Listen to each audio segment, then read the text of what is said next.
America's number one funny man. What? Hey. Make some noise. Ladies and gentlemen, from LA to New York, Chicago to Mississippi, let's give it up for America's number one funny man, Rodney.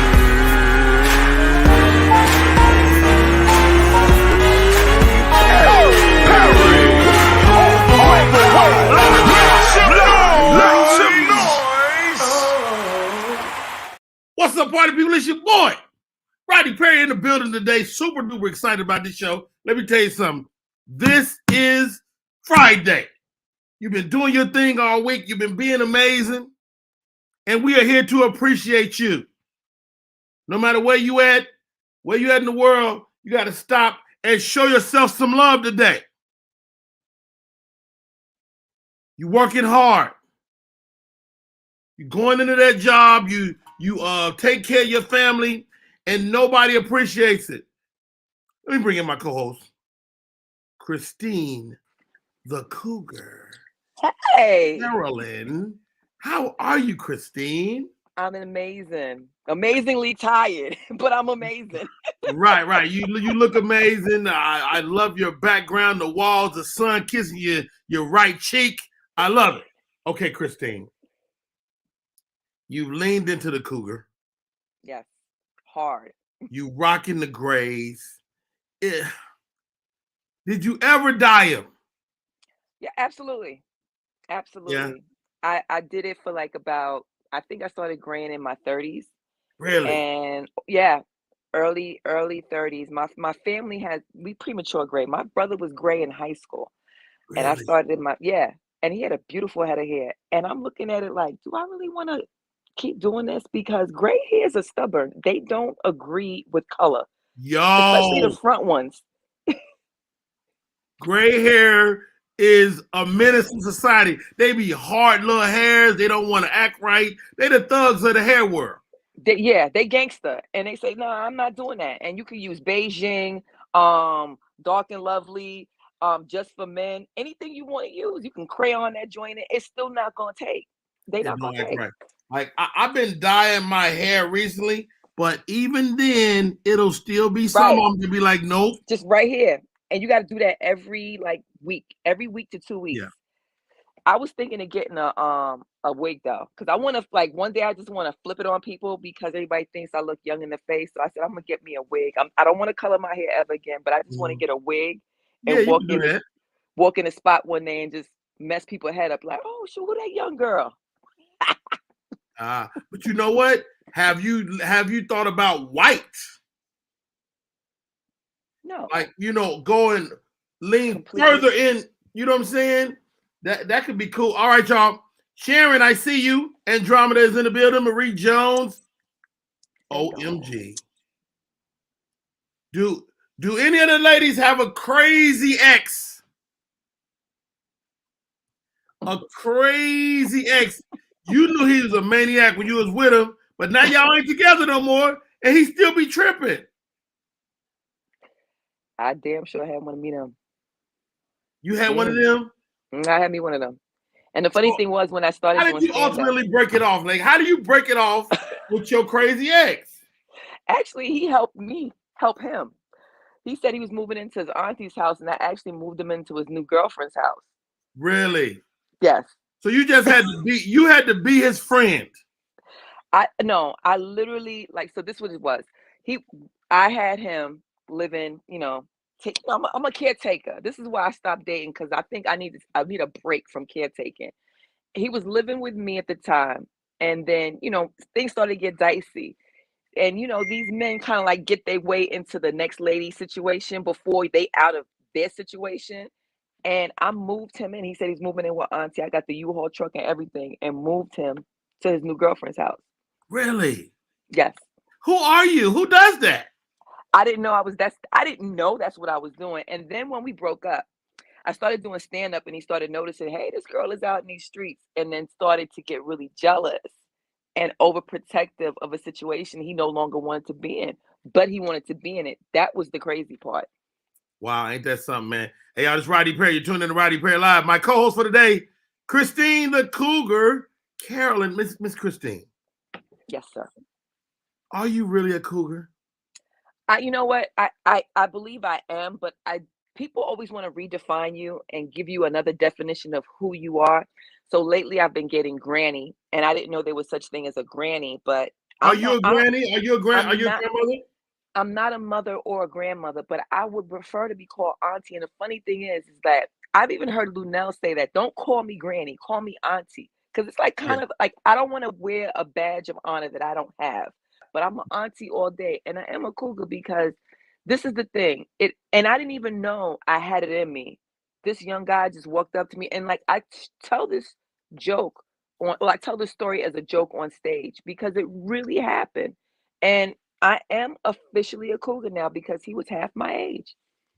Get out of here. What do you like about the young man? Is it his outwardness? Is it his youth and vitality? You know what I'm saying? It can't be all physical, or can it? It's physical to a sense, but there is an attraction, especially when some of these younger guys are a little bit more aggressive.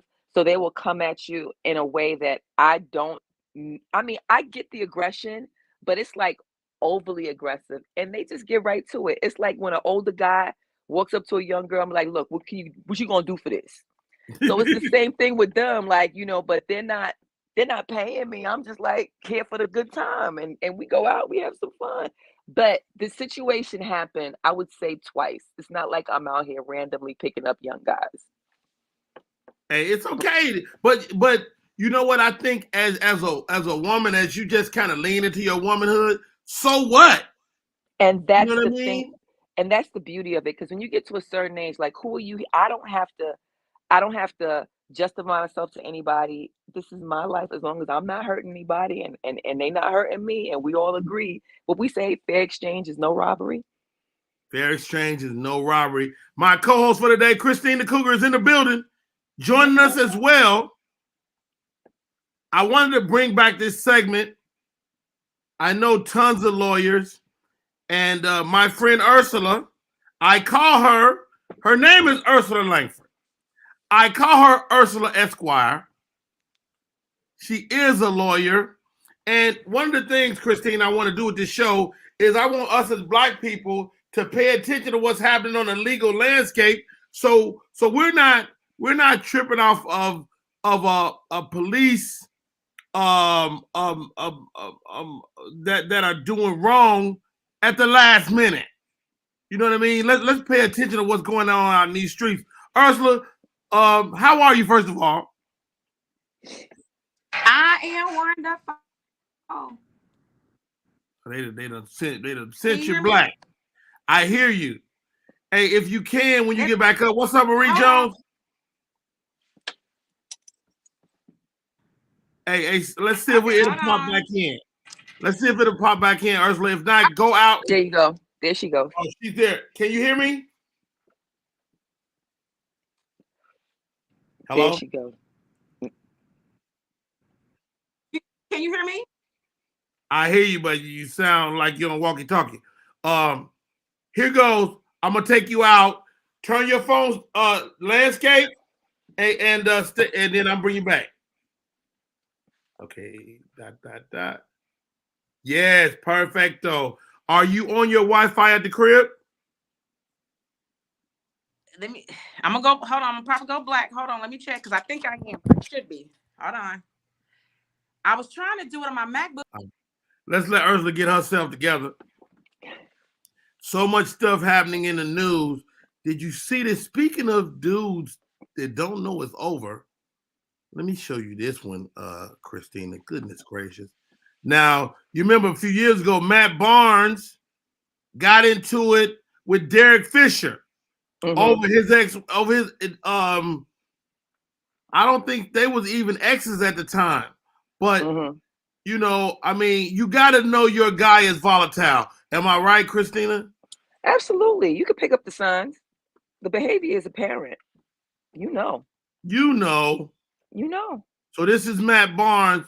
So Matt Barnes said, here's the story. Former NBA player Matt Barnes is captured on video spitting in the on his fiance's ex-husband. She's remarried. During a confrontation at the Dallas Cowboys game against the San Francisco 49ers on Sunday, January 22nd. Barnes detailed his side of the story while filing for a restraining order in Los Angeles County Court against his girlfriend, Anassa Sims' ex-husband, David Patterson Jr. Oh, goodness gracious. Man, Matt Barnes, he's so light-skinned. He turned into a pretty volatile dude, right? I think he was mad about them Dallas Cowboys losing. Was he a Cowboys fan? Just decided to spin on. Hey, Hawk shoe. Goodness gracious. I'd take this out on somebody. Oh my God, somebody got to deal with this. Ursula. Yes, I'm here. There you go. Ursula, that right there is Cristine, and you are Ursula. I wanted to talk to my lawyer friends about some of the things going on out there in the world, man. Can you bring us up to speed on a couple of items? It's so much. I don't even know where to begin because it's a mess. These legal streets. I mean, because you think about it, I've never seen, or maybe I just haven't been that aware, laws changing as fast as drastically and so many at one time. Okay. There's just so much out there that you could talk about, from the social side, from the family side, from the business side, from the judicial side. All right, pick one and give it to me. Pick one and give it to me. Whatever you say, you say. Well, I don't really want to talk about, well, let me say the changes in laws, because a lot of them haven't been changed. A lot of them are before the Supreme Court still. So, and they have to still rule on a lot of those. You have everything around, starting from the abortion issues. You have voter suppression laws. You have changes to tax on affirmative action use. Okay, let me ask you this. Let me ask you this, Ursula. Mike Tyson. A lady came up this week.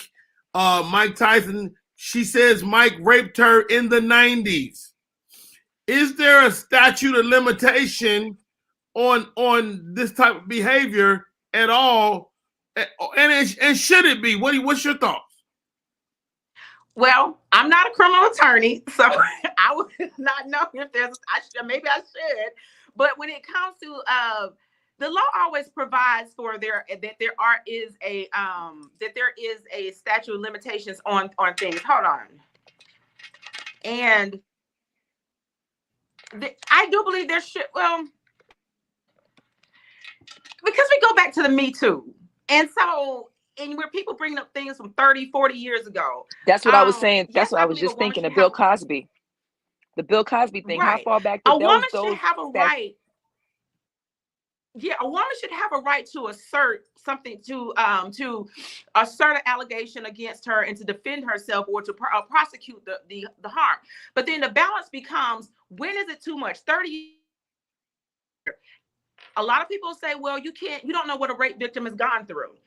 They are afraid. They don't want to be ostracized. They don't want to be looked at bad. They don't want to, or they could have been paid. Could have been threatened. There are a lot of parameters that probably have kept a lot of people from speaking, which makes them bring it out 2 years later when they see someone else get that to do it. But I'm always on the fence with that, because there should be some type of limit to it. And I was looking up, because again, I said I'm not a criminal attorney, so. Well, no pressure. Let's move on. Moving on. Let's look at this, man. There was a story this week on a famous DJ. He's a producer, DJ Mustard. DJ Mustard on the beat. Him and his wife separate. She had a forensic accountant go through his finances. In 2020, he made $10 million.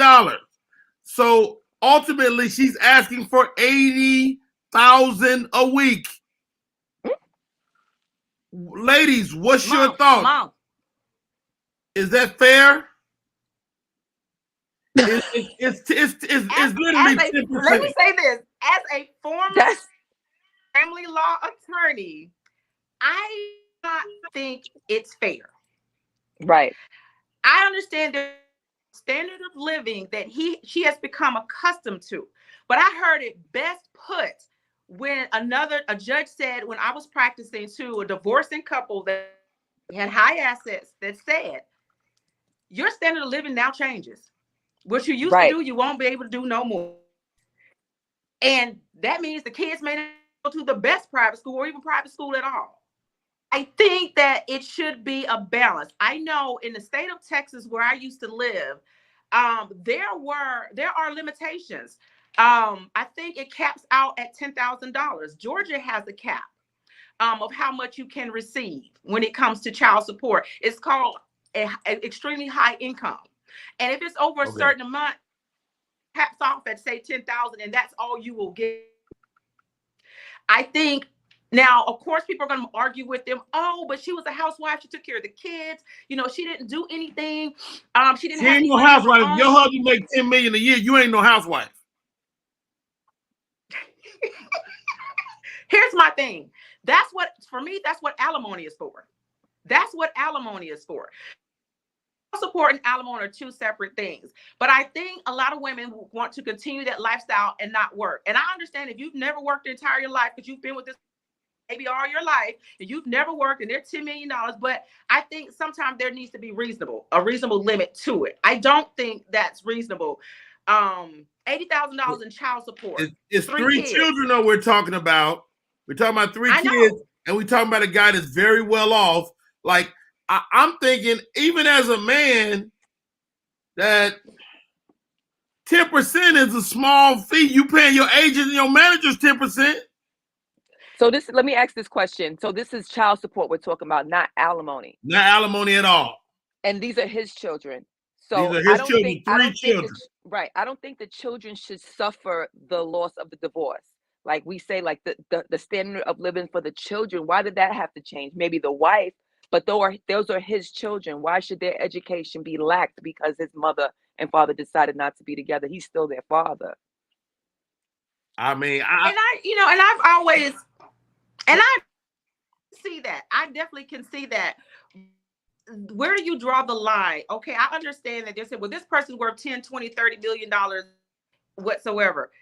I get it. I understand it. But for me, I just wonder sometimes you can't where the money goes and what she does with it. And that's probably the man's argument. Well, not using it for the kids. But I've always been thought that they're reasonable. And let me say this. I don't know their standard. So maybe it is reasonable. But for me, if I'm looking at $80,000, how much does he make? What, 10 million? His last, I think, 2022, I think they found it. Yes. About 10 million, I think the numbers came in for 2022. I think might have been $10 million. When you think $10 million, no, that's not unreasonable for children. It's not. But then I weigh it against dealing with people who don't make that kind of money. Right. So it's relative to the situation and the person. Right. Wow. All right, Ursula. What else is happening? Let me say something. I did want to say something about that though. Because I'm a former family attorney, I thought this through. And child support is always based on the father's income and the mother's income. Typically in states now, it's father's income, both parties' income. It's probably based on the fact that she has no income. So we have to understand that she probably is zero income. What I would encourage a lot of husbands to do, and I do it with my kids, put them on payroll. Okay. Put them on payroll. Your children. Payroll opens. No, I put my kids on my pay. I hire my children, my child, my oldest. She's 21. I hire her. But here's my thinking on this. When it get into these situations, because you don't know if he's going to make making 10 million next year. You see that, and that's the problem. Is he going to make 10 million next year? Mm-hmm. It's going to change. He could have a very hard year. Then he has to go back and try to get that changed and fight that and pulling out assets and all this other stuff. Meanwhile, the court's trying to throw him in jail for not paying child support.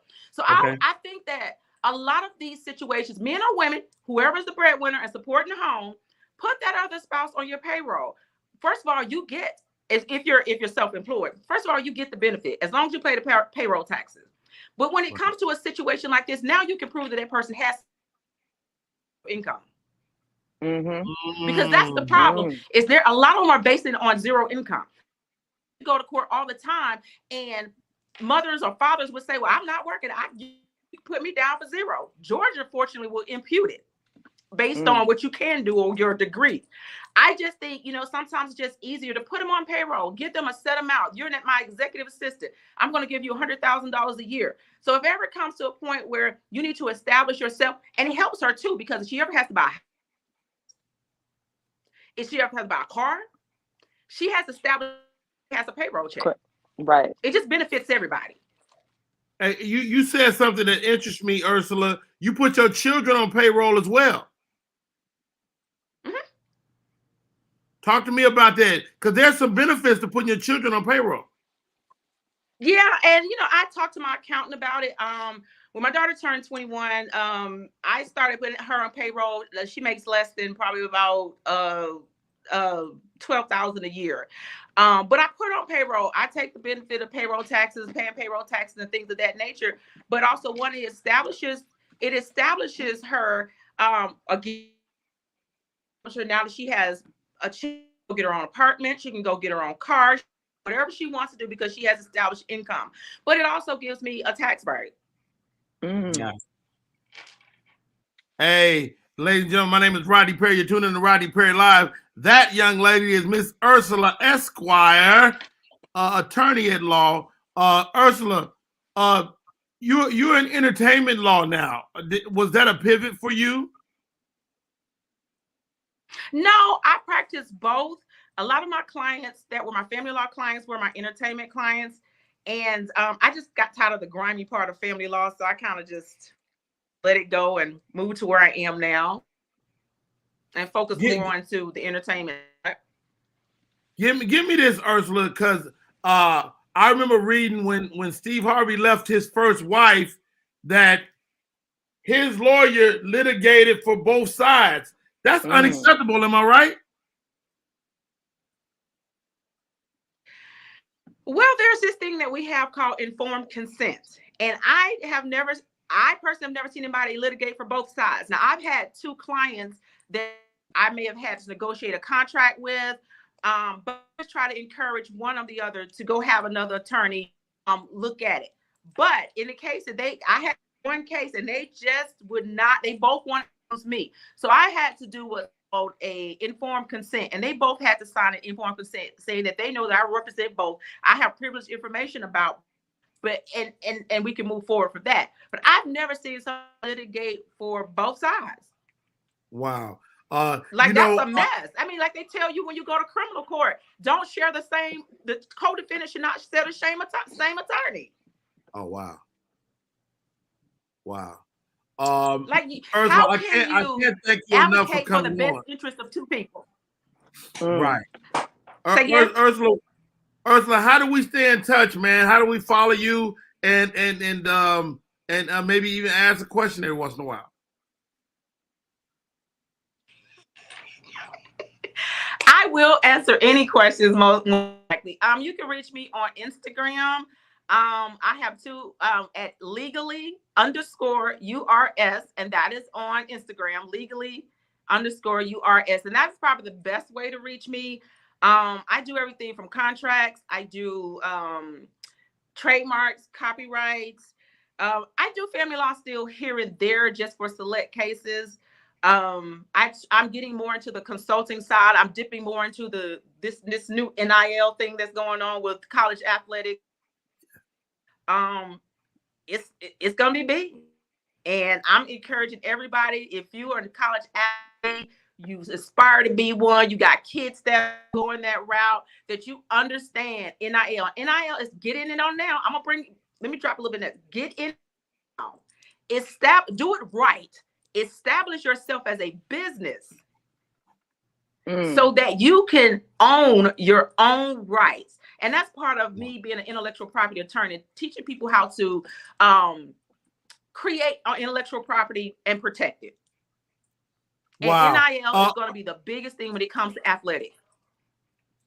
That's huge. I got a daughter. She's a track athlete at the University of Arkansas Pine Bluff. The NIL seems to me to only benefit the big athletes, the guys that are NCAA, the football guys, the baseball guys, the big athletes at these schools. How can the smaller athletes, smaller sports benefit? It's all about how you market yourself and yourself as an athlete. You don't have to be the top seeded athlete. You don't have to be number 1, number 2, 3, 4, 5 on the list. If you set up your, and for people that say what's NIL, is name, image, and likeness. If you do proper think about it. There are some singers out here. We're gonna go segue. There are a lot of artists out here that can't sing a note. Okay. But they have the best marketing. Makes them one of the top artists out there. So it's how you position yourself through marketing, through social media, through nonprofit associations. I mean, you have to really build a brand. Once you build that brand, you can take that and pitch that to anyone. You have to make yourself marketable. If you're not one of the top seeds, you have to. Okay, let me ask you this, Ursula. Last question. Artist, Cristine is a comedian. I'm a comedian. Right. What should our first call be? To a manager, to a agent, or to somebody like you, a lawyer? I'm gonna always say me. I knew she was gonna say that. I'm gonna always say. Let me write your number down, girl, because I'm trying to figure out what my next move is gonna be. And the way you talking, I think we need to have the conversation.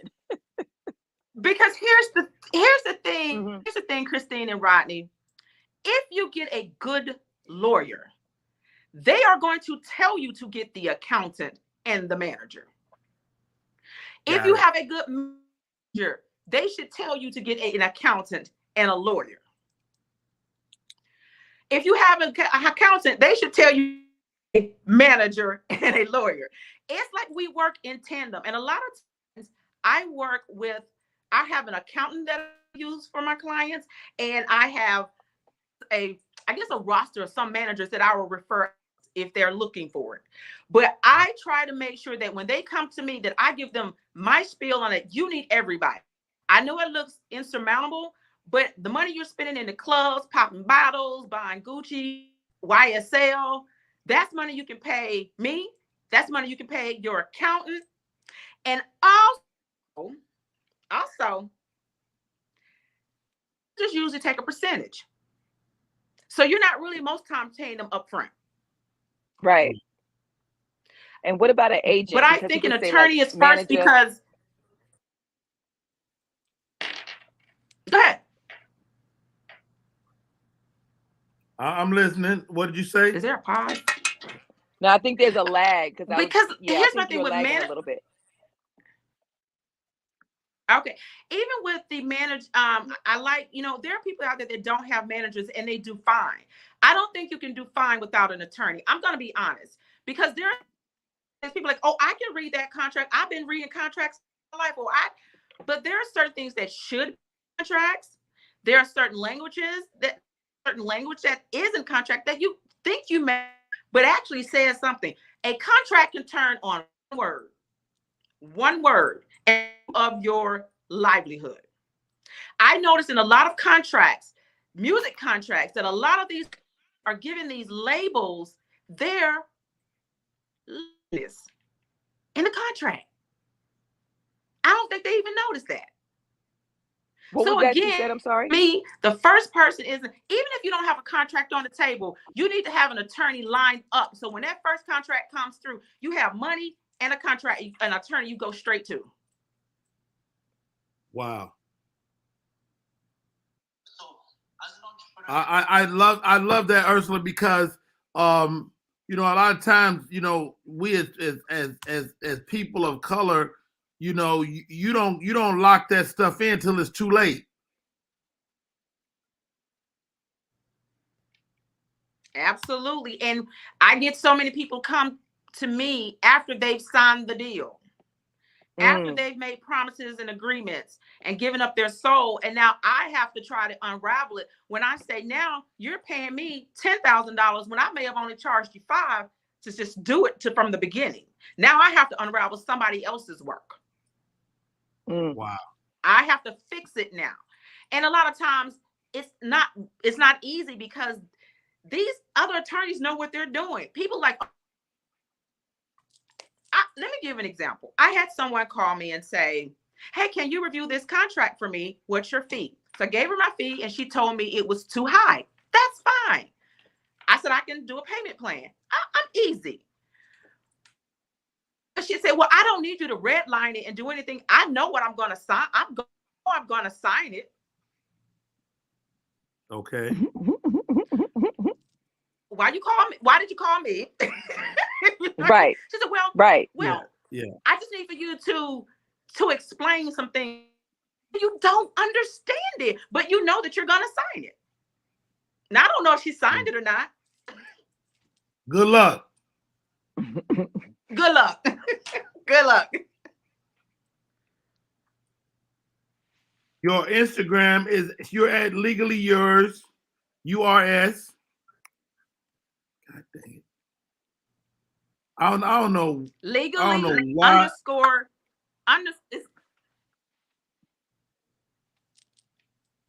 It's legally _URS. Okay, let's get that. Okay. Boom. There we go. Like that? Is that right? Did I spell it right? Take out the first A. Oh shit. Boy can't spell. Goodness gracious. Writing and typing like he's showing his age. You know I'm an old man. Hold on. Legally. No A. Yep. There it is. You can follow this young lady. She's at Legally Yours or at Ursula. That's URS. I love that. That plays a play on words. That makes sense. Hey, Miss Ursula, I cannot thank you enough for coming on. You shed some light on a lot of stuff, and you know I love like smart people, and you're definitely one of them. Why did you get into law?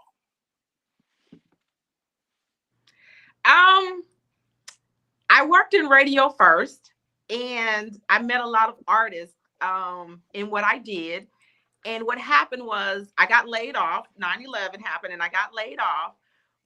And I started thinking about when I worked in radio, I was a promotions director, coordinator, and director. And what happened was I did all the concerts, I did all the events and things. And I saw how these artists would talk about their contracts. They would talk about losing money, not getting paid. I was seeing so much. And so when I got laid off, it tugged at my heart, which I know which was my purpose and my passion. And I said, you know what? I'm going to go to law school. I want to do entertainment law because I want to be that person. I want to be the educator. I don't take on a client that's not willing to be educated. I can't. If you just want me to do a contract, I will. I'll draft it. Goodbye.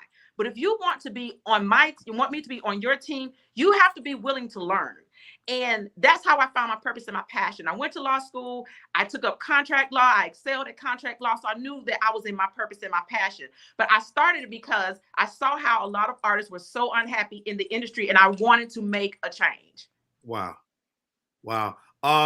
You and your partner in crime, Miss Kim, you guys are not only making a pivot, you guys are getting into, is it management? Is it what do you call what you guys are doing, man? You guys are taking the bull by the horns. Oh, absolutely. If you're gonna do it, you might as well do it big. I say dream big and execute bigger. Wow. But yes, we have a production company, and we probably almost full service, but we do bookings, we do management, we do events, curating, which means we create them. Events, we manage them for other people, whether it's stage management or artist management at the event. I personally do some productions. I love documentaries. I'm currently revamping one that I worked on years ago, which is Life After Sex Trafficking. Following young ladies and men who have been sex trafficked, and how do they segue back into the world. And so I'm pulling that back up by the horns to take on that. We do social media management. So that's what our company is focused on, the production aspect of it. Just because I love being creative too, because sometimes the law can keep you like this. And I'm a creative person. Wow, I love it. Thank you, Miss Ursula, for coming on. Tell your partner I said hello. I love both of you guys. You guys have always got my personal back. And I want to invite you guys. Rodney Perry, the one-man show, is going up February 10th and 11th in Marietta at the Marietta at the Square. If you got a boo, bring your boo out. See Rodney Perry do the one-man show. I'll come. She said, that part. That part. I'll go. Said, boo. Wow. Hey, read what you want into that. Read what you want into that. None of my business, Ursula. What's the old saying? What's the saying goes? The saying goes, don't bring sand to the beach. Don't bring sand to the beach. No. Okay. If you see marriage material in me, don't worry about my boyfriend.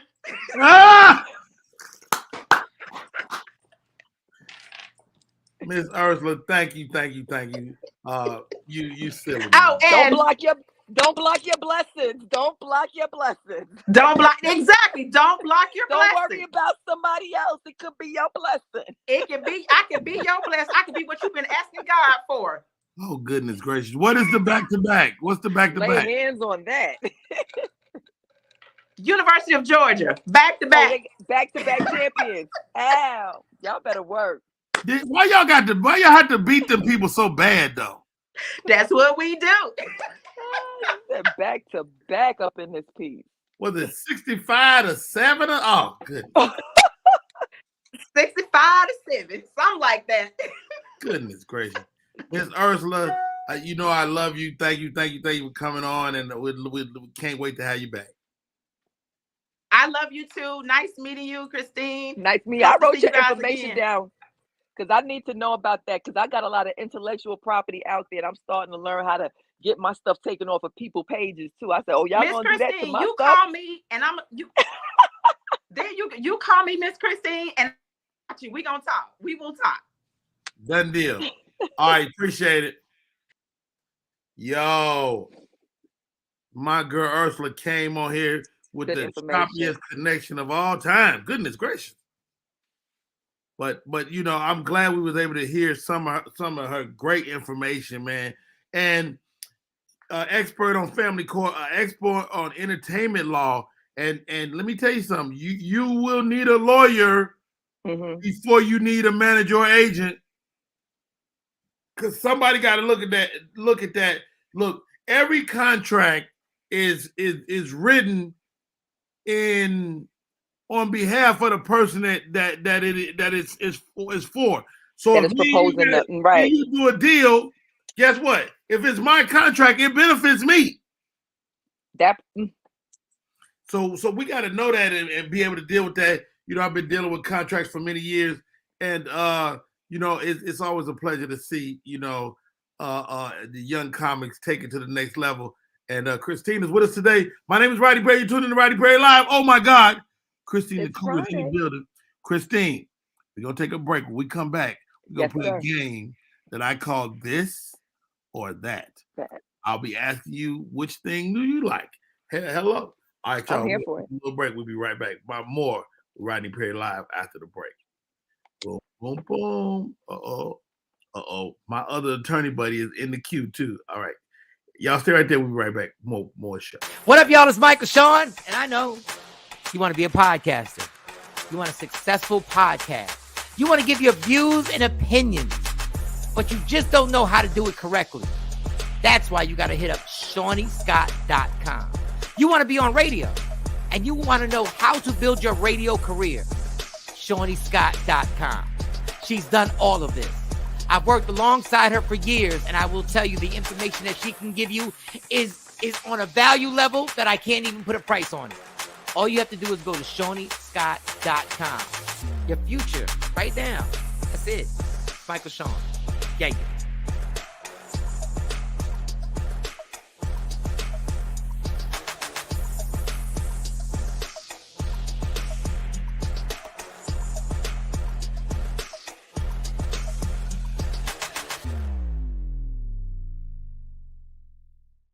We are back in full effect. My name is Rodney Perry. You're tuned in to Rodney Perry Live. My co-host for today, Cristine, the Cougar, is in the building. Yes.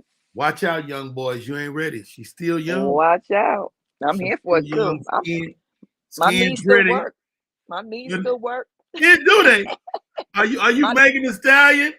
I don't know if I'm Megan Thee Stallion, but I was around I was in the strip club last night, Rodney, with the young boys and the big booties. Like I'm still out here. I'm out here. Let me tell you, I'm living my best life. Good for you. Well, we got another lawyer, and let me tell you something. When this man, he's been supporting me for many years. He's one of my favorite human beings. Ladies and gentlemen, welcome to the show, Attorney Victor Marshal. How are you, Victor? All right. Good morning, Rodney Perry, all the way live. Now, Victor is different, Ursula. Cristine. Victor is a criminal lawyer. Ooh. Victor is a criminal lawyer. Victor don't play. Okay. Not with that outfit. You know, I like to have lawyers on the show, man, because you guys are very matter of fact. And there's a lot of stuff going on in the landscape of law that we as people of color need to be paying attention to. Oh, absolutely. Absolutely, brother. Especially when it comes to, preserving your rights and so on, what goes in the system. It's the only one we have, but there's a lot of issues, especially when it comes to people of color. And that's why you got to have people of color who are deciding these cases too. You talked about it quite a few times in terms of being a juror. Yes, talk to me about jury. Talk to me about jury duty, man, because I stood jury duty. I ended up catching a murder case, and dude, it was the most stressful thing I've done in my life. Oh yeah. But I felt a sense of duty, and I felt like I had to do it. What's your thought? Thank goodness we have people like you, because so many times we run into your normal person who wants to walk in and say, I got to do everything I can in order to try to prevent, from serving on a jury. They think that it's bothersome, it's burdensome, and so on and so forth. But it is so important. I have had the opportunity of sitting on the bench. I've worked in the DA's office. I've been a criminal defense attorney for decades, but I've never been a juror. Jurors are tantamount to our system, man. And thank goodness for people like you who truly look at all the issues, work hard at it, you see, because it's so easy for people to walk into a courtroom and say, well, if he's charged with something, then I'm just going to find him guilty. Wow. Simple as that. But let me ask you this, man, because I sat on that jury. You know what I learned? I don't want a jury of my peers deciding my fate. Yeah. And what I mean by that is it's a lot of technical things that you as a lawyer would give me as a juror. I mean, the case we sat on, we had 3 days of gun evidence. Oh yeah. And I had to learn. I didn't know that stuff. I had to learn about gun evidence from that lawyer. And it was one point I was still performing in the evenings. We weren't sequestered. And the judge stopped court. He said, Mr. Perry, can you do this? Because I was nodding. I was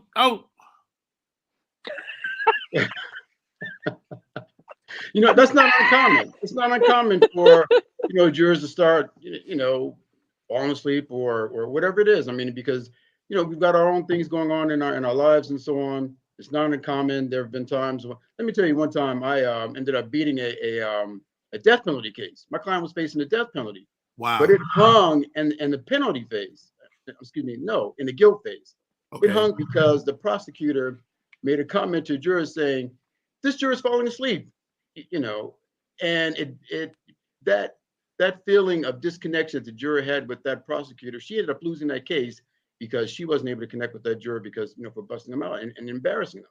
You see, so Wow. we have to be very cognizant of what we say and do with our jurors. So connection with the jurors is very important. That's why you have been my buddy for all these years. You remember you used to come in and No, help I me was out. about, I was about to talk about that. Okay, so Cristine, you know, when you're an up and coming comedian, you know, you're looking for any way to make money. Right. And I met this young man at the comedy club. He came up to me, said, Rodney, he said, you have a unique skill set. You're able to look at people and you're able to make a decision of who they are. He said, I want to pay you to read some of my cases and just tell me what you think. And you said, Vic, that would help with your jury voir. Explain what jury voir is and how could a comedian help with that? So voir dire is really important because this is the first opportunity that the lawyers have to talk with the jurors. Comedians are the greatest improvisationalists. I mean, you guys can take something and you can build from that. I mean, and whatever a person says, you know, you can whatever it is, if make a joke or something, whatever it is to connect with them and so on. So I learned from you how to engage that audience, whether it was remembering their name, remembering particular features and so on, something in order to connect with your own personal life. You taught me this, man. You taught me this. You taught me how you would have like a couple of hundred, you know, whether it's jokes or something like that, already in your arsenal to build up from that. Well, now I have things in my arsenal to in order to connect with jurors, depending on their life experiences and so on. And it depends on the case that I have. I can tell my story of my case through my voir dire when I'm talking with the jurors and find out their biases, prejudice, and things of that nature. So you helped me with that. Wow, man. Dude, one thing I had after doing that, what I learned is you have to take on emotionally a lot. Oh yeah. Right? I mean, you're dealing with people. You're dealing with their lives. If you got a guy that beats a life in prison case or the death penalty, that's a lot. You know, how do you keep your mind on an even plane? You know, I do work out quite a bit. I literally ran my 4 miles this morning. It was only 35 degrees, you know, this morning. But you know, you have to maintain physical fitness. I read, but you know, I do a lot of other things too, from DJing and skiing and then things of that nature. So I have a balance. I have a very warm balance, but I also work with a lot of people and who have the same mindset, who work hard at what they do as well, and having that camaraderie with others, it helps me to kind of, you know, keep my blood pressure down and stay focused. Hey, always the thing. Hey, I'm Rodney Perry. You're tuning in to Rodney Perry Live. I'm talking to Victor Marshall, attorney at law. Man, Vic, you deal with people at their absolute worst sometimes. Do you need your clients to be innocent? We are under duty to protect our clients within respect to the Constitution. So whatever is within the realms of the Constitution, it's my job to make sure that they're protected. So whether they're guilty or innocent. But see, when I'm protecting the guilty, I'm also protecting the innocent as well. It's all right. It's all right. People deserve to be represented at all costs, no matter how difficult they are, no matter, you know, because we're asking jurors to decide, uh, you know, to be fair, to be honest, to be open, vulnerable, and transparent. And so it doesn't matter if they're guilty or innocent. I mean, I represent the guilty, and sometimes it's not about getting them off. Sometimes it's about getting them, the correct results, because sometimes prosecutors will overcharge things. They charge, someone with the first degree murder when actually, it may be a manslaughter. It may be a situation where they were provoked and so on. You see, so there are defenses to those kinds of things. Sometimes they're overcharged. So the right result, the right thing needs to happen in the case, and that's my job, is to make sure that the right thing happens in the case. Give me this, Vic. Your son, your daughter, your husband, your wife gets in trouble. It ain't cheap. People don't understand. If your ass end up in the court system, it's going to cost you. Give me a ballpark that a guy facing a capital crime has to deal with financially. Oh, man. A capital crime, that's going to run into six figures. Six figures easy. Oh yeah. Oh yeah. Wow. Yeah, I've had several of those cases, and that's why I ended up losing a lot of my hair. I still have some left, but I mean, that was stressful. You're in trial. You are dedicated to be in trial for at least 4 months. Wow. 4 months out of your life. Yeah. And that's a lot of hours. I mean, you're not talking about just the trial, but all the preparation that goes in before that. So you may be in there for, 2 or 3 years or so.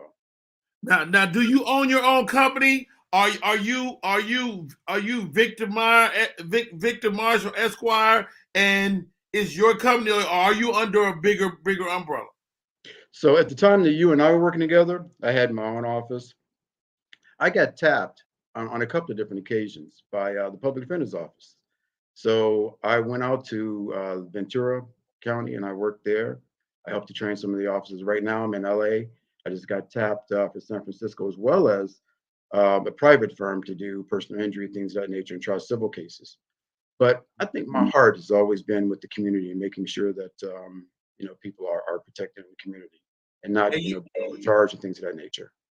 Attorney Victor Marshall, you're not only a lawyer, you're a Kappa.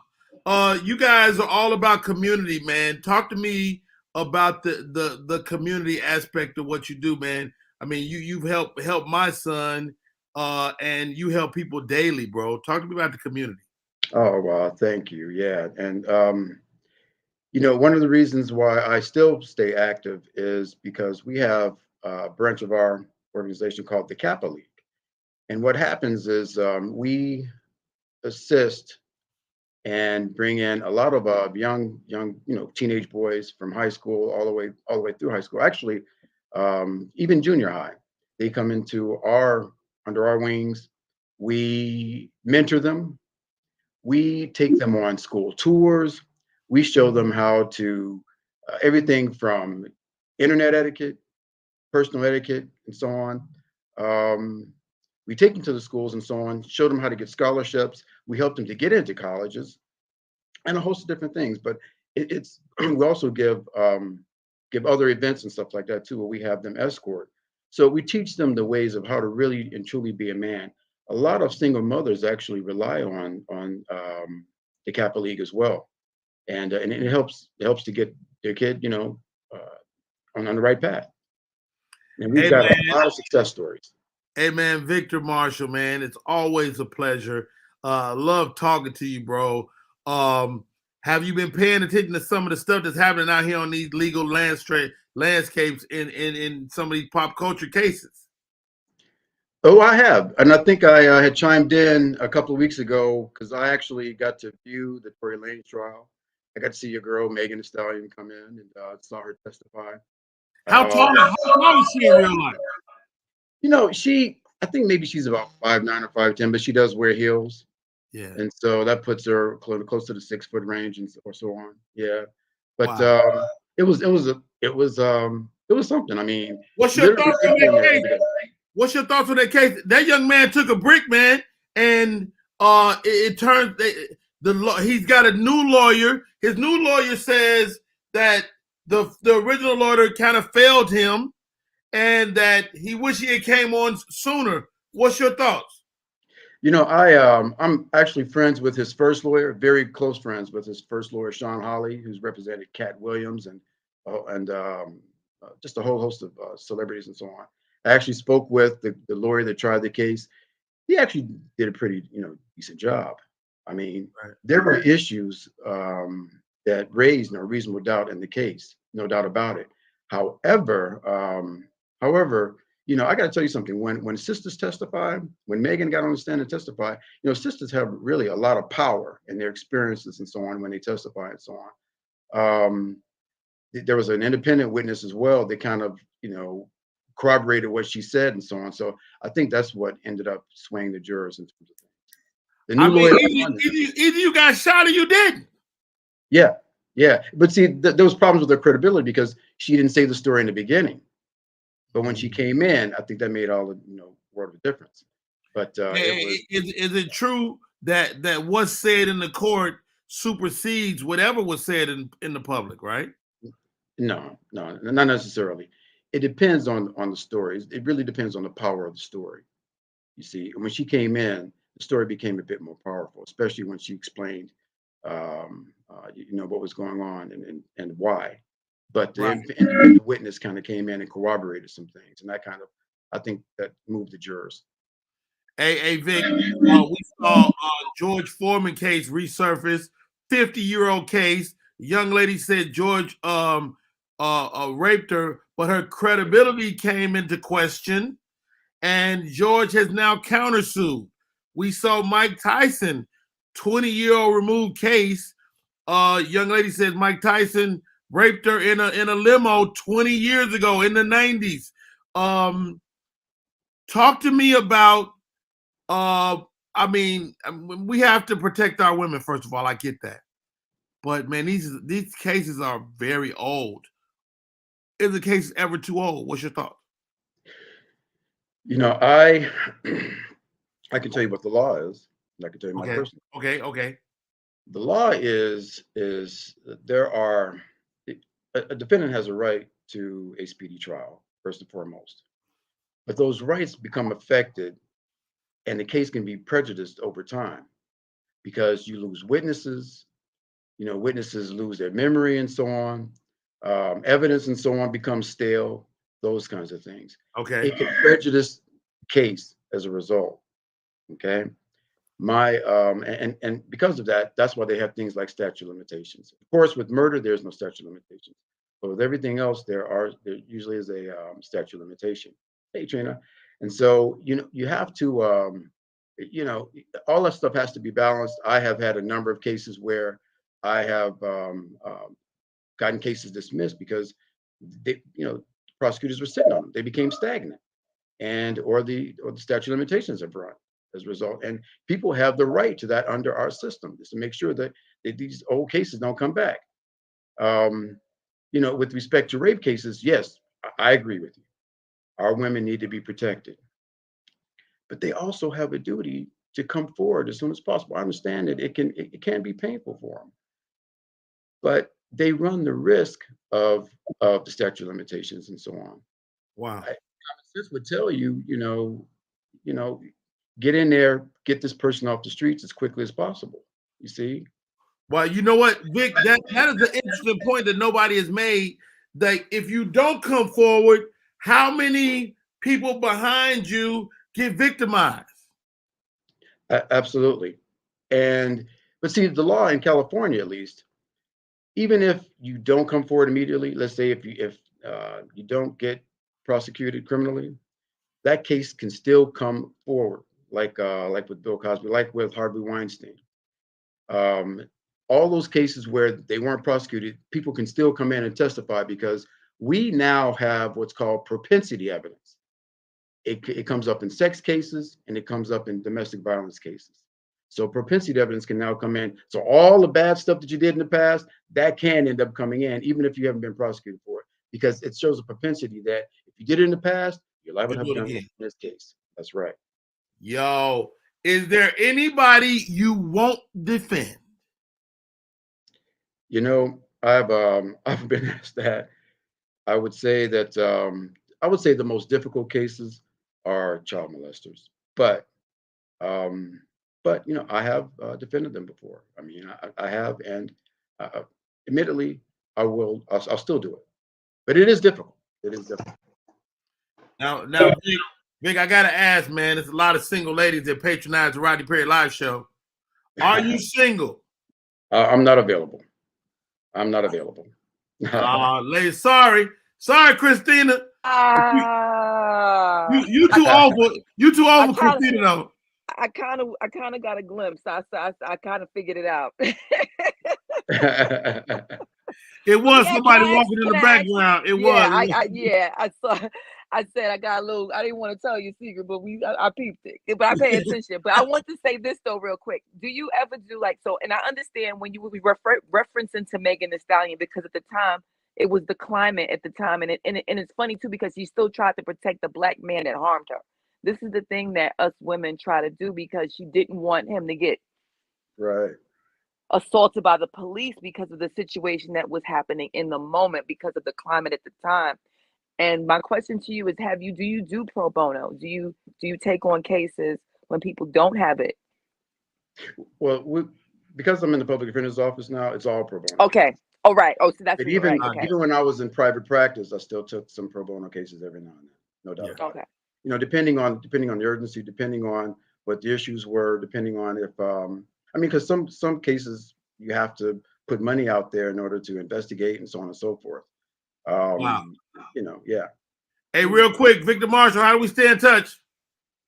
You can reach me at on Instagram. I'm at Vic Mixon, or on Facebook at Victor Marshall.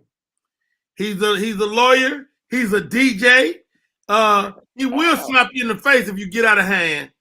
Ladies and gentlemen, my friend, Mr. Attorney Victor Marshall. Thank you, Vic. Thank you for coming in. I want you to come back too, man, as your schedule permits. I know this is not an everyday thing for you.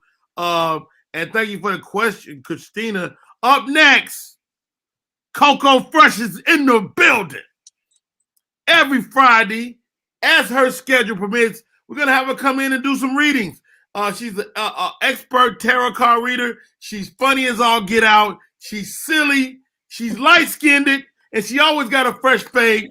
All right, let's take a break. We come back, more show. Coco Fresh is in the building. Vic, you trying to get read? You know what? That'd be nice. That would be nice. Stay right there, Vic. All right. We here for the read. We here for the read. Hey, we'll be right back. More show, Rodney Perry Live.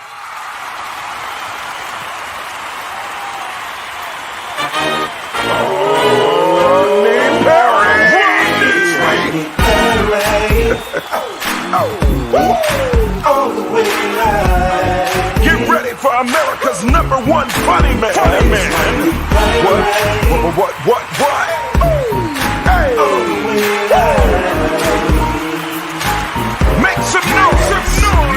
Ladies and gentlemen, from LA to New York, Chicago to Mississippi, let's give it up for America's #1 funny man, Rodney.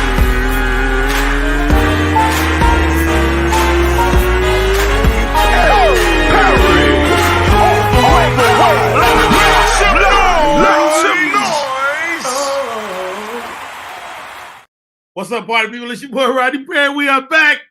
It's the top of the hour, and it's Friday. I said, what better way to close out the week than to consult the spirits? Her fade is ridiculous. It's always fly. Ladies and gentlemen, it's Coco Fresh. Peace, y'all. Peace, y'all. All right. Every time you say my fade is fly, I be like, God, I'm wearing a hat. I'm gonna have to come.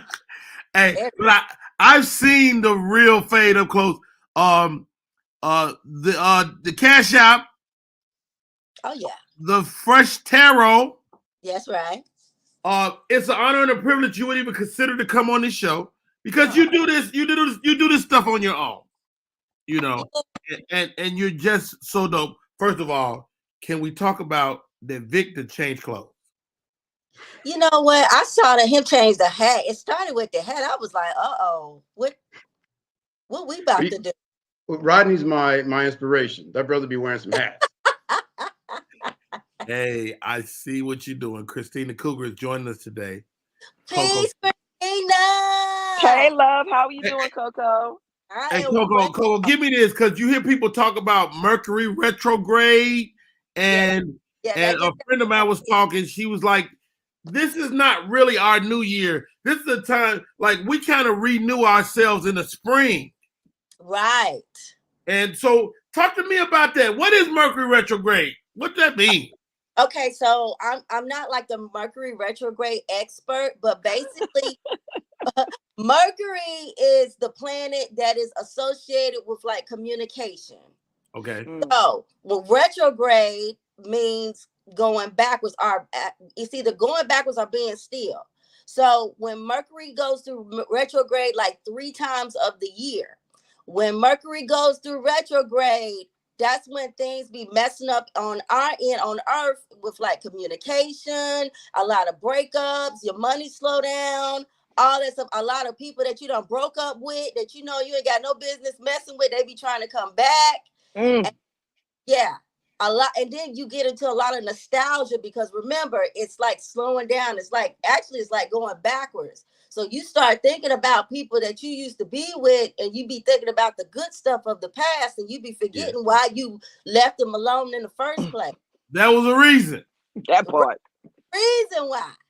So when retrograde comes, that's when you sit down and you just be still and you just think about stuff that you don't need to be dealing with no more. Like it's really just sit your butt down somewhere time.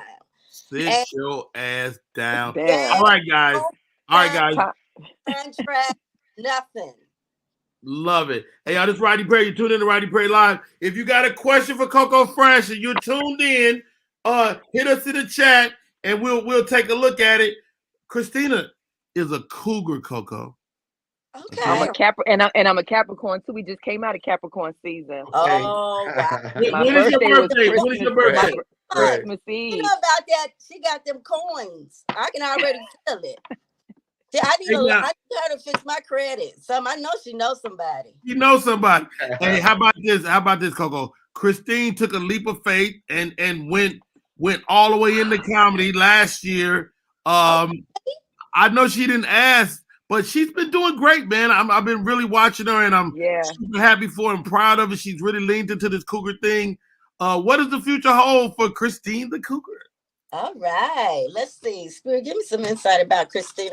Well, Cristine, actually, this was real easy for you to slide into. I feel like you have an old soul. You've been here many times, and this was a real easy transition for you to come into. Actually, I get the Ace of Wands that's coming for you. So that's like offers, great opportunities. But the thing that I'm gonna have to tell you is you need to be more open to people because you are very like, don't come to me with no BS.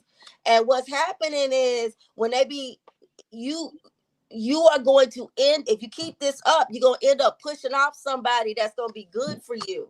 So you have to learn to be open. Yeah. Okay. And that will stop you a lot.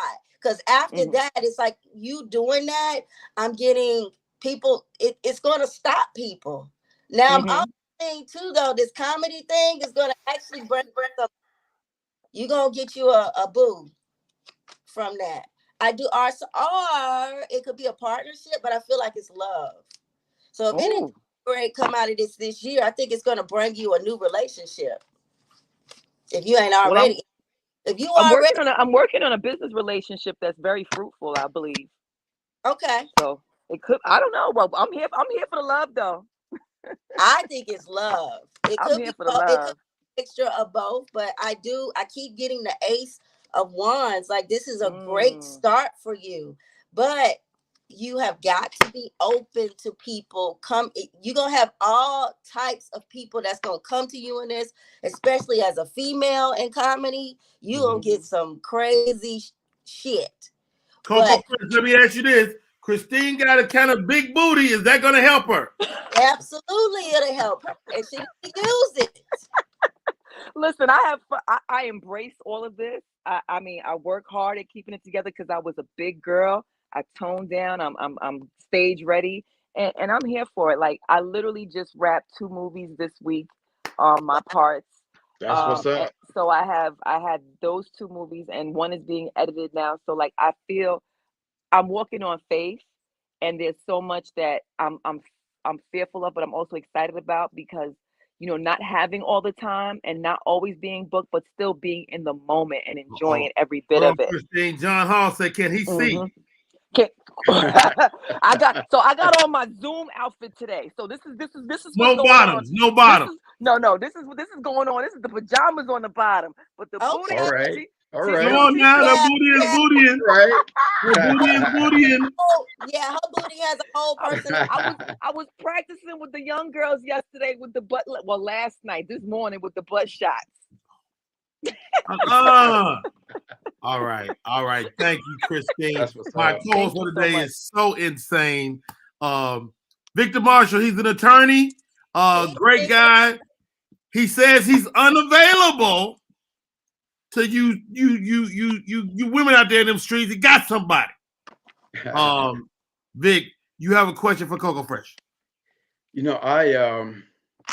I was saying earlier that I have been tapped recently. I'm working in LA now, but I have been tapped with two different places, two firms. One is a private firm, literally with personal injury. I mean, I could make, who knows, I could make hundreds of thousands, maybe even millions. I've also been tapped to go up north to double what I'm making now. Either way, it's a win-win situation. But I've prayed on it, but I'm still not sure if I should stay down here with the private firm and do PI, or if I should go up north and still do criminal defense. I would go with the firm where you're at now, would not go up north. It looks like the firm that you're at now, the first one that you was talking about, I get a lot more power with that. I'm getting the word powerful with that. I'm also getting the only thing about this firm is I do see like some blockages, conflicts, and you may feel like you're not moving forward, but the good thing with this one too, I feel comfort. So it's something about like feeling good. You want to go where you feel comfortable, feel good. This other one, I feel like the one up north, I feel like they're too secretive. And that's a red flag for me. And I feel like that it's something about them that remind you of the past, and it'll bring you a lot of anxiety. Now, this is the thing. You have got to ask what is more important to you, money or comfort. If it's for comfort and your peace of mind, you stay where you at. If it's just about money, you go up top. Copy that. Does that resonate, Vic? It does. It does. I mean, big time. I appreciate that. Now, Coco, let me ask you. Vic has many hats. Is he gonna get more hats? Yeah, my daddy's crossed over. My daddy said he liked your hat. So he gonna get more hats. Another question for Vic. Vic, like Christina, is in here with no bottoms on. Is he gonna continue to do interviews with no bottoms on? Yes, she is. I'm hearing you got like some pink pajama bottom pants. I'm getting pink. I have pink polka dots on. I was about to say hearts, but okay, it's something with dots on it. Those are like your power pants. So whenever you do anything on your Zoom or put on your pink pants, they have a lot of power. Oh, I got one for you, Coco. So I met these guys yesterday. These some electric car guys, right? Okay. And it ended up being kind of a creative meeting I was called in on. But I get a sense that they cheap sons of bitches. Should I steer clear of them? Okay, so Spirit, are these cheap sons of bitches? Are these cheap ass? You're gonna see that look for signs. You're gonna get signs. Now, I'm getting something about you need to communicate with them more. Is this a good move for you? Because I do see opportunity in this, but I'm just saying, is this a good move? I feel like, I'm gonna tell you what I feel. You tell me if I'm off base. Okay. This thing that they're doing could be $1 billion thing. Yes. That's what I'm feeling. But the thing about it is, and so should I not trip off of money right now? I'm getting the weight card. So it's like, look for signs. look for signs of some BS and ask questions. It's not that it's a bad deal. It's about not getting enough information. So don't put everything into this. I just look for signs on this one. Because okay, I get the door to value. You will make money with this, actually, but I'm getting somebody that's into it, but they don't care about the money. Who's ever doing this, they don't care about the money, though. They're passionate about this. Yes. And you got to be careful with people like that because you about the money. So when somebody's passionate into it, yeah, that's good, but they don't care about taking an L because they're passionate about it. Right. They already got there. Yeah. So, yeah, I would definitely, I get the sun card on this. I also feel like, too, once you get invested in this and be a part of this, people will be envious of you. I'm actually getting like a feminine energy being envious of you about that. I'm also getting cornucopia. So, yeah, cornucopia is like a big blessing. Oh, wow. So, yeah, go ahead and get into that, but just slow invest, if you know what I'm saying. Invest it slowly. 1,000%. Okay, Coco Fresh is here with us today. Oh my God, always a pleasure. How are you, Coco Fresh? I'm okay. My baby, he's in the other room, and I think his tonsils are swollen. So after we get off, I'm gonna take him on down to the urgent care. So yeah, man. Worried about him. I gotta tell you, separate rooms. And I gotta tell you, I enjoy listening to Coco Fresh. You know, when she comes in and does the readings. You know, she delivers some really good stuff. Thank you. Thank you. I've been doing some. I'm a healer, so I've been doing Reiki healing on him. Okay. Usually, that you get like when I would suggest anybody that's going through, especially like anxiety and things of that sort, go find you a Reiki practitioner. It's like energy healing. Okay. That on him, and it just ain't. So I was like, oh, okay, but we finna go. We right. Going. He has to embrace it too, though, right? Absolutely, has to be open to it. He asked for it. Okay. Word up. Hey, Coco Fresh, what's next for you? What do you want? Ooh, that's a good question. I just, you know what? I'm actually want to keep doing what I'm doing. Yeah. What I prayed for. Yeah. Since I was a little kid, I used to watch like the Miss Cleo commercials, and I used to watch Dionne Warwick and her psychic friend. Psychic Network. Yeah, and I just was so like, I don't know what, I was a weird little kid. So watching that, I was like, I want to do that. So to see me doing this for a living I just feel like this is it. So I just want to keep doing what I'm doing. I want to give people clarity. I don't want to become I don't want to become what you call rich and famous off of this, because it seems like people that have huge followings in the spirituality field, they fall off or they die. I just want to and I want to continue to help people. I love what I do. I love it. I love that you love what you do. Okay, here goes another one. All right. Okay. I just started a new improv class. I feel my most in touch spiritually while I'm doing these classes. Yeah. Like your teacher. It's hard for me to explain, Coco, but like when I'm giving feedback to them, I'm tapped into something else. That's because you got a soul contract to do that. You got a soul contract to instruct. Educate me. What's a soul contract? I like that. It's in your spirit. That's right. Divine. It's your God given. I understand that. There's nothing better than doing what you love. You have the most. Hey, Coco, when did I make this contract? I don't remember signing no deal. Did you have a lawyer look over it? It's in your spirit, Rodney. It's all on you. Yeah, it It's people, you gotta pay attention to look at yourself from the years. Look at how people gravitate towards you. Like you are doing what you are supposed to do. You a lot of times you can feel when you're doing the right thing. It's like when your brain is getting a massage when you're doing it, it's high. That's when you know you in there, you doing what you're supposed to do. Your soul contract was made before you came here.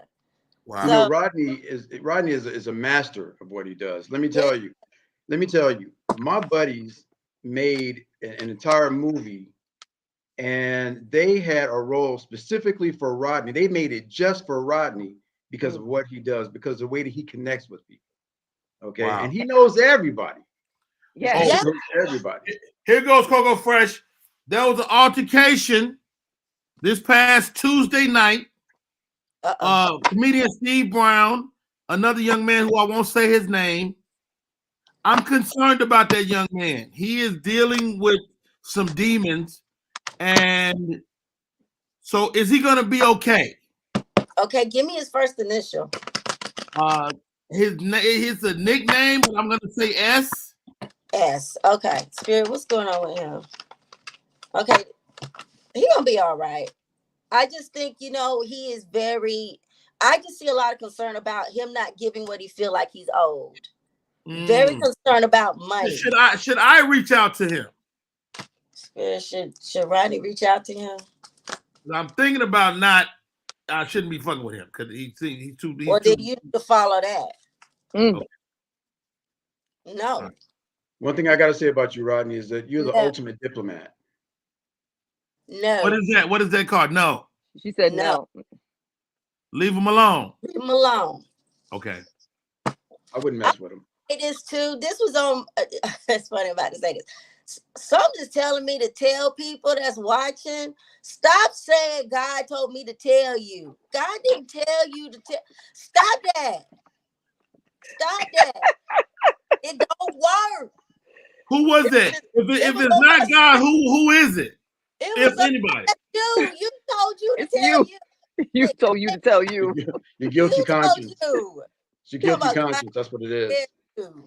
Yeah. That ain't because when somebody say God told me to tell you, what's the first thing that you be thinking? You be looking at what's wrong with them. Well, why didn't God tell you to fix that tooth? You know why?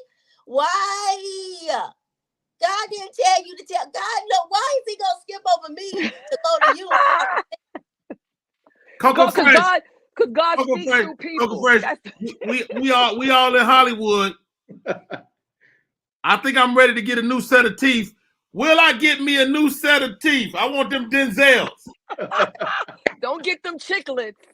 I'm gonna get a big ones. I'm gonna get the biggest I can fit in my mouth. Now, you gotta get more information, but I get some big happy changes are going to come to you when you get new teeth. Really? Yeah, I'm hearing your money increase if you get some new teeth. Oh God. I'm gonna have them grind these down. I'm gonna spend the rest of my life with grinding down teeth. I'm here like 20. Oh God. Hey, you gave me some advice. Just to recap, you was like, hug your wife.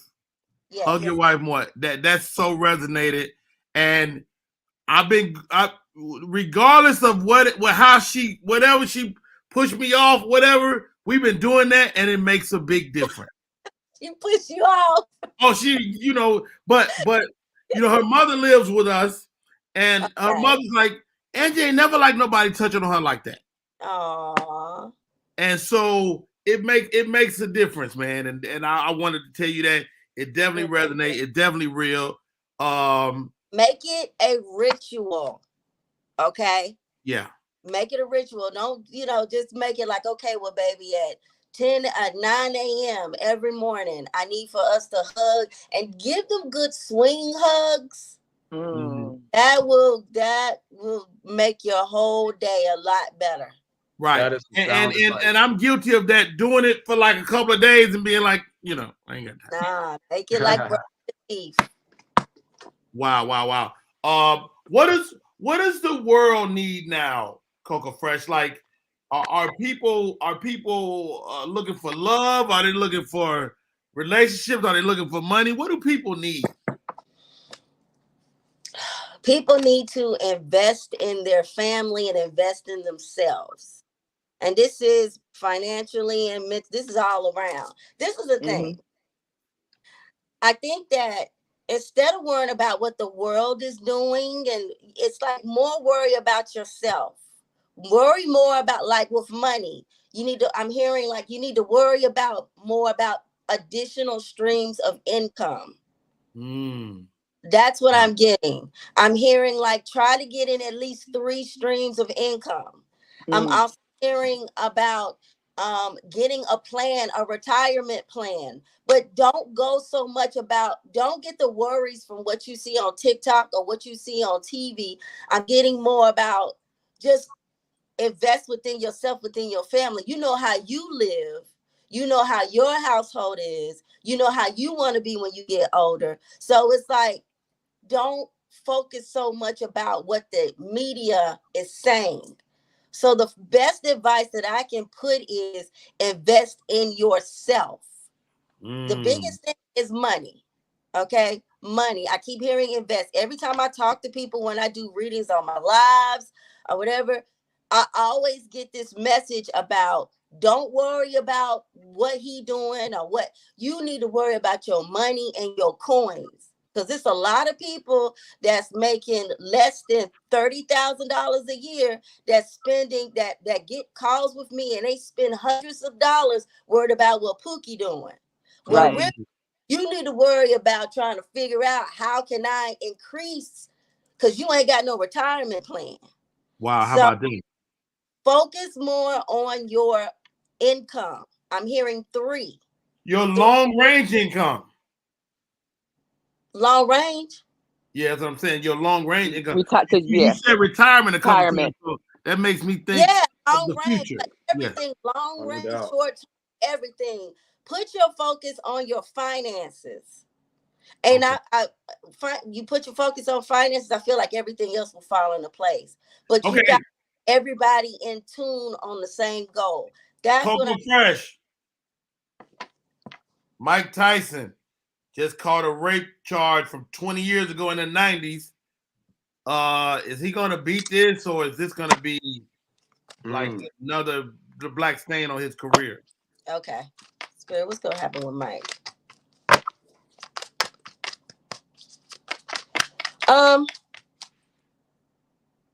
He's gonna be fine with the 4 of Wands. I don't see him getting any type of 4 of Wands represents home.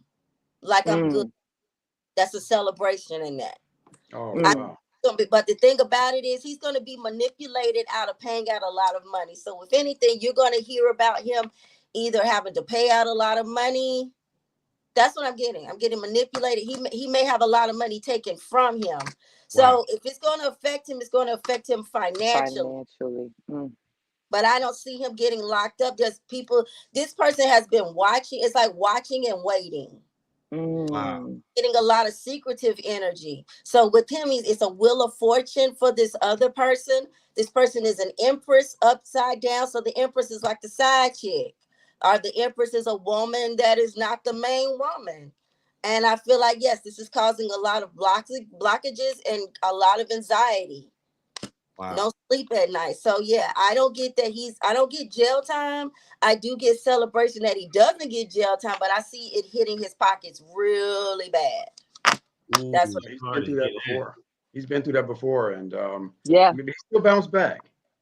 Yeah. It's a lot though. That's tough, you know. But he's been to the mountaintop of money, so that it won't break him. Yeah. He's going to be feeling like, actually, it's going to mount as far as like feeling. I get Mike feeling weak. I get him feeling like I'm hearing him say like, damn, no matter what the hell I do, it's always something. That's what I'm hearing him saying. It's like this man really wants to move towards healing, but he can't and I'm getting like 5 people around him. I get 5 people that's causing him issues. I think with Mike too, he may want to establish the people that's around him. The people that's around him is everything.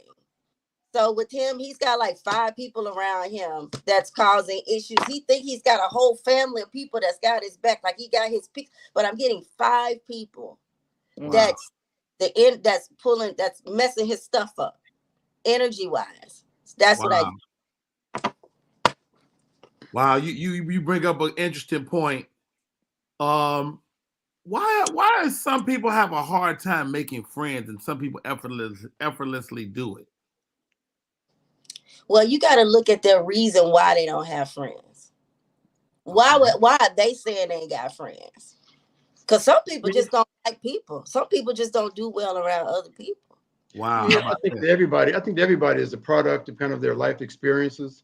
Right. I mean, when you're growing up and you don't have friends, or you're growing up and you're constantly fighting or combating people and so on, that tends to bleed into their adulthood, and unless something intervenes in order to make them be able to connect with people in the future.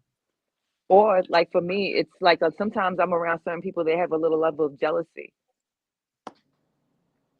And I've gotten that from time to time. It's like the jealous energy that's around me. I try to like stay away from it because I have a few core friends, but anytime somebody new comes into my life, that's why when you mention that I need to let people in, I'm very guarded because of that energy that I sometimes get. But people are jealous of success. That's the thing, Cristine. It's like when you choose to be in this industry, Right. there's a lot of darkness. And it's like now you have got to do some level of spiritual protection. You can't, I understand that. Like in regular life, what you're doing is absolutely sound and makes sense. But in this industry, it just don't work. It's a lot of dark in the industry. So what I would suggest is before you go on stage or you get out into you vision a violet light of protection. Are the color of an amethyst around you, so it keeps that bad energy from crazy people from messing with you. Interesting. Coco, you oh wow, okay, I'm colorblind. Do that keep me from being like? Do that? I don't know. Does that help me or hinder me from attacks? No, it doesn't, but it resonates. It makes a lot of sense. Like it's actually symbolic of a lot. You being colorblind, meaning that you are just so open to everything that come towards you. Wow. So, but no, I don't think so. I think you're very protected. You have a very angelic energy around you. You got a lot of angels around you. No matter what, somebody tries to break you down. You haven't even had some broken down moments. You bounce back. You know what? I get that. And, when I've been read before, it's like, you've been through so much. And I'm like, I never felt like I've been through it don't feel insurmountable to me. Right. Because to somebody else, it will be a struggle. But to you, it's just like that ain't nothing. You become acclimated to all of your trials and tribulations, brother. Dude, you was just in the hospital not too long ago. Did you just I mean, it's been 6 years, and then we dealt with COVID. Like, yes. I'm really pragmatic in terms of how I look at life. Like, when I was in the hospital with COVID and they were talking about people dying and stuff, I was like, this is not it. I feel like I'm going to know when I'm down, when I'm there. I feel like I'm going to know. But that's a hard time, Rodney, to another person. That a lot of people don't have that mindset of this ain't it. No, that's not common. Right. But looking at it, you feeling like everybody think like this. No, they don't. No. Wow. And I just want to say this because it's funny you mentioned that amethyst stone. I have a pendant and I cannot find it for the past 2 years now. And it's an amethyst stone. And it was one of my favorite pendants. And it's not my birthstone, but I love amethyst. Well, this is a thing about stones. If you get little crystals like an amethyst or clear quartz and things of that sort, if you lose it, you'll need it. Okay. It's in my house somewhere. It fell somewhere in the house. I just can't find it. But if you lost it, you don't need it. Just envision it. Just envision that aura. Last question, Coco Fresh. I've been juicing. I bought this goddamn juicer. I love this thing. Yes. You know, I'm a big fan. I've been juicing everything around this motherfucker. I've been juicing left and right. You juicing everything. You juicing carrots, corn. Juicing, but have you been pooping? Yes. Yeah. Well, when I do that kale, I'm gonna get. I did a kale and beet combo yesterday, and that had me getting some good clean doo doo. How can you do that? How can you do kale? Tell somebody else. If somebody watching, some of y'all be juicing and still be putting sugar in the juicer. That don't count. No, you can't put. I mean, the fruits have got enough sugar. But to answer your question, Vic, first of all, the juice, you can always sweeten the juice. You got kale. You got agave too. You can use agave. You can use agave and you honey. can use apple. You can use apple. You can use pineapple. You can use beets. Like, you can use what else is this? What's the little seeds? Anyway, there's a ton of things you can use to sweeten up things that aren't sweet. Even carrots are sweet. Yeah. But kale, I just don't understand how it could be so high on our health list when it was just a garnishing, on the plate, many years ago. Now it's become this. Oh yeah, that stuff changes over time though. Like it's stuff that we drank whole milk. Yeah. I don't know when I became lactose intolerant, but I can't drink the whole milk now. I used to kill it little. Now I can't touch it. I don't know. Yeah. And I don't like the fake milk. With my wife be buying lactate, but it don't taste good in my cereal. What you think about almond milk? Who? Almond milk. I don't know how long it lasts. How long do it last? I think it lasts a good month. Really? Actually, I think a bit more. Nigga, I had some almond milk. Left that shit in the refrigerator too long. It got thick as hell. I was like, I don't want no more of that. They got different kinds of milks though. They got like wheat, oat milk. I be at the milk counter like this. It's a lot. It's a lot. You can get coconut milk, all kind of milk. Yeah. I drink the lactate though. I drink the lactate. All right, Coco Fresh. I signed on for a movie yesterday. Ooh. I feel like this guy, we got a cool rapport, and I've been looking for the guy that he and I can partner and make a series of films. Is this the guy? Okay, so let's do a yes or no. Okay, Spirit is the guy. Can I get a yes or no, please?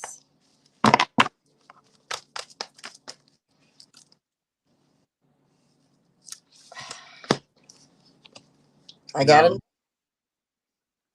know. Yeah. And a no. This nigga sent me a fucking contract, a picture of a contract. I was so mad at him. Rodney already knew the answer. He had that. That's your answer. I said what the fuck is this? That's the contract. That He sent a photograph of it. It's 4 sentences in the contract. This ain't the whole thing. This ain't the whole thing. But the fact that it was a picture, I was like, he was like, you can't use that. I was like, nigga, no. I'm gonna go do this little movie and make this money though. I know that's right. You got your deposit. Yeah, deposit should be coming today, so I know it's coming. Yeah. I believe in them. All right, hey, Coco Fresh, how do people stay in touch, man? Just go to on Instagram, Coco Fresh Comedy and Tarot. On TikTok, The Fresh Tarot, and those are my 2 main ones. So if you would like to get a reading, just message me. And you do need to pay for a reader. I don't do free readings, and don't come to me talking about all I got $20 and what can you? I don't do no. So no. Tell him, Coco. Tell him. No. It's $20 always ain't even gonna. black people. It's my $20 people. ain't getting you half the day. Yeah. Always. Coco Fresh, always a pleasure. The Fresh Tarot, you can shoot her a cash app. I'm about to shoot you some over because I appreciate you. You're a very, very kind human being. Cristine the Cougar, how do we stay in touch? You can follow me on Instagram at Cristine the Comedy Cougar, just like it's typed in on my TikTok as well. And on Facebook, I'm Cristine Carolyn, the Comedy Cougar. Now let me ask you this, Coco Fresh. Cristine got a deep voice.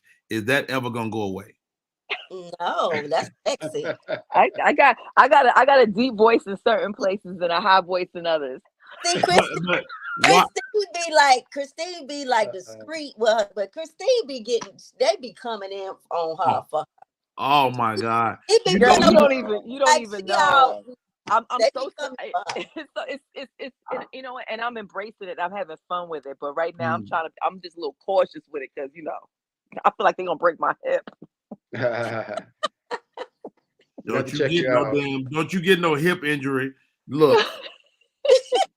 I'm already Jamie. To be honest, I like a woman with a deep voice. Like I can't stand matter of fact, I don't like people with high pitched voice, male or female. There's definitely a sultriness to it. Yeah, a lot of men appreciate. Here go Vic shooting his shot. All right, Vic. He ain't shooting his shot. He just appreciating. I'm not Mr. Wonderful. I'm not Mr. Wonderful. You're not Hollywood Hop. I'm not Hollywood Mr. Wonderful. Hey, Vic, how do we stay in touch, bro? Again, that's at Vic Mixon on Instagram, Victor Marshall on Facebook. Appreciate you, Coco Fresh, Cristine the Cougar, Victor Marshall, Ursula Esquire. Thank you for coming on earlier. Such a great show today, guys. Thank you for being a part of this thing we're building. I don't know where this is going to end up, but I got to do it. Next week, we're moving to 10 a.m. Instead of 9 a.m., we go from 10 a.m. to 12. So, it really be 10 a.m. to 11:30. But y'all rock with your boy. And we also may have a national sponsor coming on board real soon. Yes.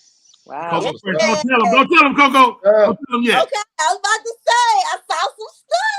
All right, y'all. That's our show for today. My name is Rodney Perry. You're tuned in to Rodney Perry Live. Let's get up out of here. Y'all have a great day.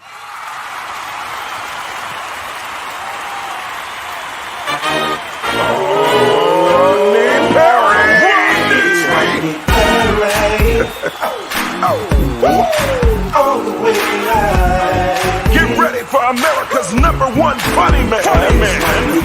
What? Hey. Make some noise. Ladies and gentlemen, from LA to New York, Chicago to Mississippi, let's give it up for America's #1 funny man, Rodney